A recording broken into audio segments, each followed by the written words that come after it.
Bonjour à toutes et à tous, j'espère que vous allez bien. C'est toujours un plaisir de vous retrouver pour un nouvel épisode. Le Scrum Master ne sert à rien.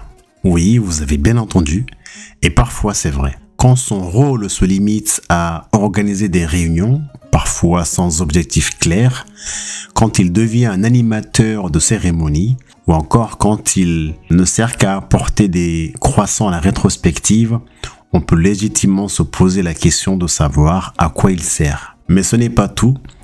Il est aussi inutile lorsqu'il devient un observateur passif et qu'il reste silencieux face aux tensions au sein de l'équipe, lorsqu'il ignore les dysfonctionnements et les gaspillages dans le processus de l'équipe. Entre nous, si tel est le rôle du Scrum Master, alors son rôle peut sembler vain. Mais heureusement, cette vision étriquée est loin de refléter la mission profonde et transformatrice qu'il peut incarner. Dans cet épisode, ensemble, on va découvrir ou redécouvrir comment le Scrum Master peut devenir une force motrice et pour son équipe et au-delà pour son organisation. La première des choses est que le guide Scrum nous rappelle que le framework Scrum est fondé sur l'empirisme et la pensée Lean, dont la réduction du gaspillage est un pilier fondamental. Entre nous, ce gaspillage se niche partout.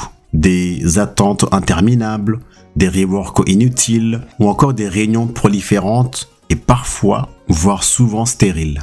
À ce titre, le maître Scrum se positionne comme un véritable tracker de gaspillage au sein de son équipe. Pour ce faire, il peut accompagner son équipe en cartographiant sa chaîne de valeur afin d'identifier les sources et les formes de gaspillage dans son processus. Une fois ces éléments identifiés, des actions ciblées peuvent être entreprises afin de les réduire, améliorant ainsi le lead time. Par ailleurs, le Scrum Master peut parfaitement collaborer avec les équipes support pour analyser les différentes réclamations des clients et identifier des solutions plus pérennes. L'automatisation des tests, l'intégration de la livraison continue. En aidant l'équipe à adopter des pratiques DevOps, il contribue à la production rapide de solutions de qualité. Les réunions, parlons-en.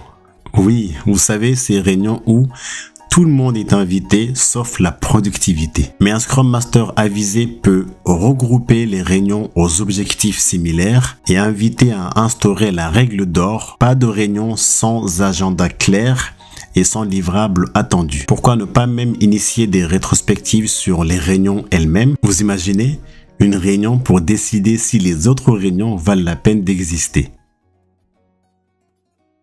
En outre, pour aligner son équipe, le Scrum Master peut mettre en place des outils tels que la Definition of Ready, la Definition of Done, promouvoir la standardisation en termes de documentation et de codage, ces critères partagés qui permettent une compréhension commune du fonctionnement et des règles que l'équipe met en place. Alors le Scrum Master ne sert à rien? Oui, si seulement on le cantonne à des tâches superficielles, mais un Scrum Master qui chasse les gaspillages et qui favorise l'alignement et les bonnes pratiques, ça, c'est un atout inestimable pour une équipe. Et oui, il peut aussi apporter les croissants, mais uniquement pour célébrer une victoire ou encore une amélioration majeure. Merci d'avoir suivi cet épisode. Si ça vous a plu, n'hésitez pas à le partager autour de vous. Ça peut servir à d'autres.